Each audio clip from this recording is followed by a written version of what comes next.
Bismillahirrahmanirrahim. Assalamualaikum warahmatullahi wabarakatuh. Apa kabar abang kakak semua? Kali ini saya akan menceritakan sebuah kisah nyata yang pernah terjadi di mana Allah Subhanahu wa taala pernah menciptakan seorang manusia dengan kemampuan unik.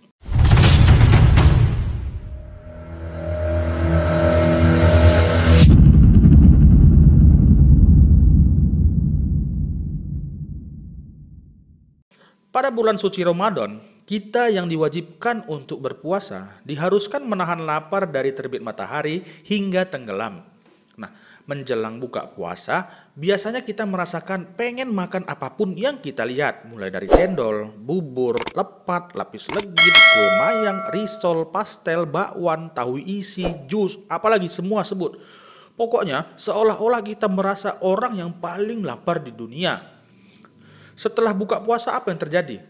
Baru mencicipi 1 atau 2 potong kue, udah terasa kenyang. Hal ini disebabkan oleh lambung kita yang terbatas. Bayangkan, kalau kita diciptakan Allah dengan lambung yang tidak terbatas dan selalu merasa lapar walaupun udah makan 3 piring nasi dan 2 mangkok bubur, serta 7 potong gorengan plus segelas teh manis dingin. Ternyata Allah Subhanahu wa taala pernah menciptakan manusia seperti itu loh. Nah, di tahun 1772 di Prancis lahir seorang manusia yang cukup unik yang bernama Terrare. Seorang dokter dari Prancis, dokter ini adalah dokter Percy yang merupakan dokter kepercayaannya Napoleon, pernah menulis dalam sebuah jurnal bahwa si Terrare ini ketika remaja sanggup memakan 1/4 ekor lembu besar dalam sekali makan. Dan itu pun masih belum kenyang. Jika abang kakak bayangkan, kalau si Terrare ini orangnya bahenol, abang kakak salah. Karena beratnya waktu itu, ketika remaja hanya 45 kg.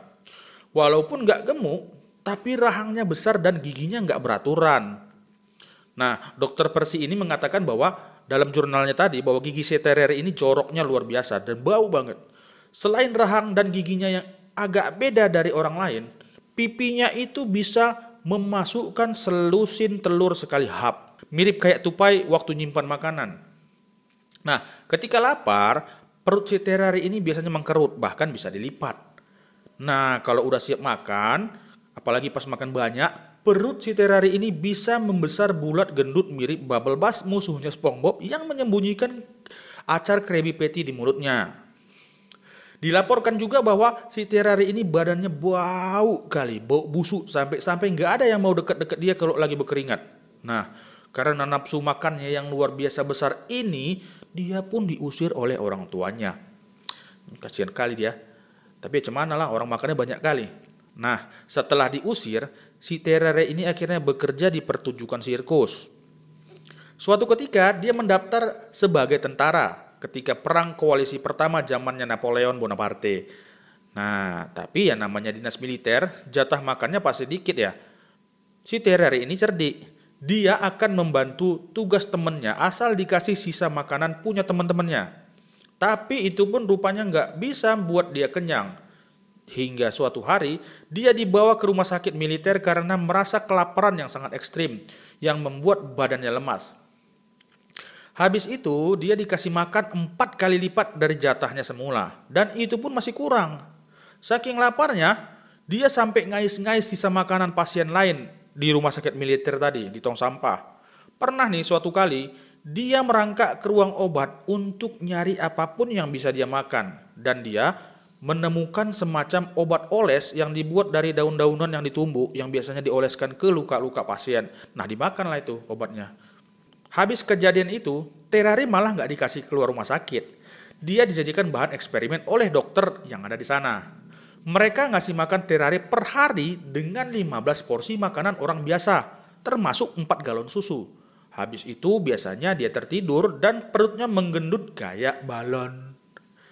Di lain kesempatan, para dokter mencoba untuk ngasih Terrare 2 ekor kucing hidup. Dan tebak, dia makan itu kucing dengan menyisakan hanya bulunya saja.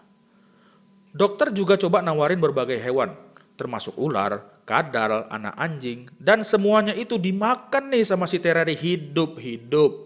Hidup, ingat ya, bukan dimasak. Dan dia juga menelan belut utuh tanpa dikunyah setelah pertama-tama menggigit kepala belut itu sampai hancur. Itu dia. Berhubung si Terare ini seorang prajurit, lah maka komandannya pun meminta nih sama pihak rumah sakit supaya segera si Terare ini bisa kembali berdinas militer.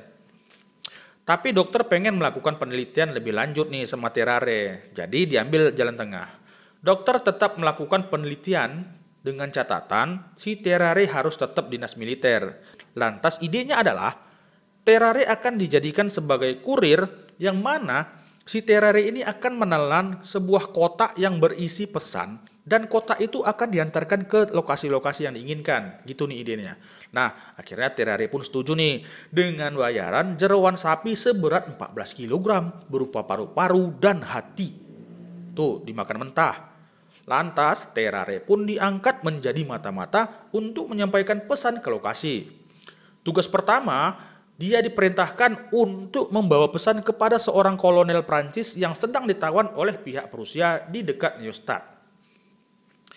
Dia diberitahu bahwa dokumen-dokumen yang akan dia bawa itu merupakan dokumen-dokumen yang sangat penting. Tapi ternyata itu cuma catatan yang berisi tulisan yang meminta sang kolonel untuk mengkonfirmasi bahwa pesan tersebut berhasil diterima dan setelah diterima agar membalas kembali dengan setiap informasi yang berpotensi berguna tentang pergerakan pasukan Rusia. Itu isinya. Nah, Terare pun mulai menjalankan aksinya dengan menyamar menjadi petani Prusia atau petani Jerman. Tapi anehnya, dia nggak dibekali pelajaran bahasa Jerman.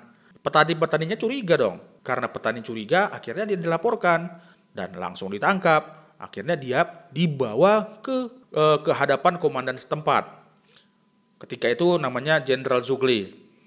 Nah, si Terare ini menolak untuk berbicara, lalu dia dipenjara lah ya kan.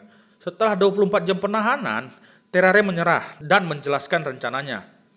Setelah tahu ternyata dia adalah mata-mata dengan cara memakan kotak, dia pun dirantai di dekat jamban dan kotak kayunya akhirnya dikeluarkan setelah 30 jam melalui BAB.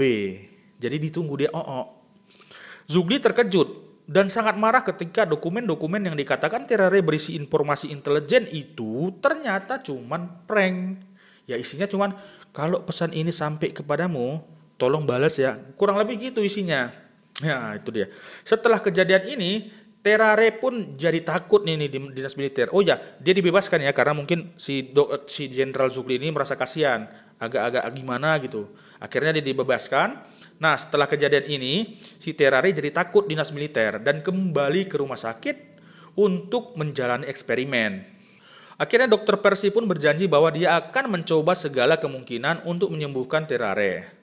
Dokter Percy pertama memberinya itu laudanum, gagal. Terus abis itu coba lagi kasih cuka anggur, gagal. Dites, kasih makan pil tembakau, gagal. Udah gitu dia dikasih makan dengan telur rebus, gagal. Pokoknya segala macam jenis-jenis dietan dicoba sama si Terare, gagal. Nah, malahan ini ya, si Terare sering menyelinap keluar dari rumah sakit untuk mencari jeroan di luar toko daging untuk nyari-nyari sisa makanan atau jeroan ditumpukan sampah, di paret-paret, di selokan, dan di mana-mana gitu. Dan dia juga beberapa kali tertangkap basah di dalam rumah sakit karena meminum darah pasien yang sedang menjalani cuci darah. Bayangin. Nah, habis itu si Terare ini juga berusaha mencoba makan mayat-mayat yang ada di kamar mayat rumah sakit. Dokter lain percaya bahwa Terare ini mengalami gangguan jiwa dan mendesak si Dokter Percy supaya Dokter Percy memindahkan Terare ke rumah sakit jiwa. Tapi Dokter Percy ingin melanjutkan eksperimennya terus. Makanya lah si Terare tetap di rumah sakit militer. Berhubung Dokter Percy ini kan dokter kepercayaan Napoleon ya, jadi nggak bisa dibantah ini ceritanya. Pernah suatu ketika ada seorang balita berusia 14 bulan hilang dari rumah sakit. Langsunglah orang-orang rumah sakit itu mencurigai Terare. Ya udah, Dokter Percy nggak bisa bela lagi kalau udah kayak gitu. Dan akhirnya si Terare ini diusir dari rumah sakit dan dia pun nggak pernah lagi balik ke rumah sakit itu. 4 tahun berselang setelah ada anak balita umur 14 bulan tadi hilang, seorang dokter dari rumah sakit Versailles menghubungi dokter Percy. Ada rumah sakit di Perancis, di rumah sakit Versailles namanya, dekat istana Versailles. Hubungi dokter Percy bahwa dia ada pasien yang pengen kali ketemu sama dokter Percy. Nah, ketika dokter Percy nemuin dia, ternyata itu adalah Terare yang sedang terbaring lemah di tempat tidurnya dengan mengalami kondisi yang aneh. Terare memberitahu dokter Percy bahwa dia pernah menelan garpu emas 2 tahun yang lalu. Dia mengira sakitnya itu karena dia menelan garpu emas tadi. Dan dia pengen dokter Percy dapat menemukan cara untuk ngeluarin garpu emas itu. Nah, tapi setelah didiagnosa, dokter Percy malah menemukan kalau ternyata Terare bukan menderita penyakit gara-gara makan garpu emas, tapi si Terare ini ternyata setelah didiagnosa mengalami TBC tingkat lanjut. Sebulan kemudian, Terare mulai mengalami diare parah dan meninggal tak lama kemudian. Mayatnya membusuk dengan cepat, jadi busuknya itu cepat, dan membuat ahli bedah rumah sakit menolak untuk membedahnya. Nah, dokter Percy ini pengen tahu gimana Terare bisa memiliki sistem tubuh yang berbeda dari manusia lainnya. Lantas dia pun mengotopsi tubuh Terare dengan mempelajari bagian dalam tubuhnya. Dia juga pengen tahu nih si dokter Percy, apakah garpu emas itu benar-benar bersarang di dalam tubuh Terare. Waktu otopsi, kerongkongan Terare diketahui luar biasa lebar, dan ketika rahangnya dibuka, ahli bedah bisa melihat saluran yang luar biasa luas ke dalam perutnya. Tubuh dalamnya dipenuhi dengan nanah. Hati dan kantong empedunya luar biasa besar, dan perutnya sangat besar sehingga dipenuhi dengan bisul-bisul. Di dalam perutnya ada bisul. Di sebagian besar lah rongga perutnya. Nah, setelah dicari-cari ternyata garpu emasnya nggak ada di situ. Artinya penyebab kematian Terare itu sebenarnya bukan karena dia makan garpu emas, tapi karena akhirnya tubuhnya menyerah untuk menetralisir racun-racun yang banyak dia makan. Nah, gitulah dia ceritanya. Sampai dia ternyata meninggalnya itu bukan gara-gara makan garpu tadi ya. Hikmahnya adalah jangan terlalu banyak kita makan kalau nggak mau kayak si Terare. Oke lah ya, cukup dulu ceritanya sampai di sini. Terima kasih sudah mendengarkan. Assalamualaikum warahmatullahi wabarakatuh.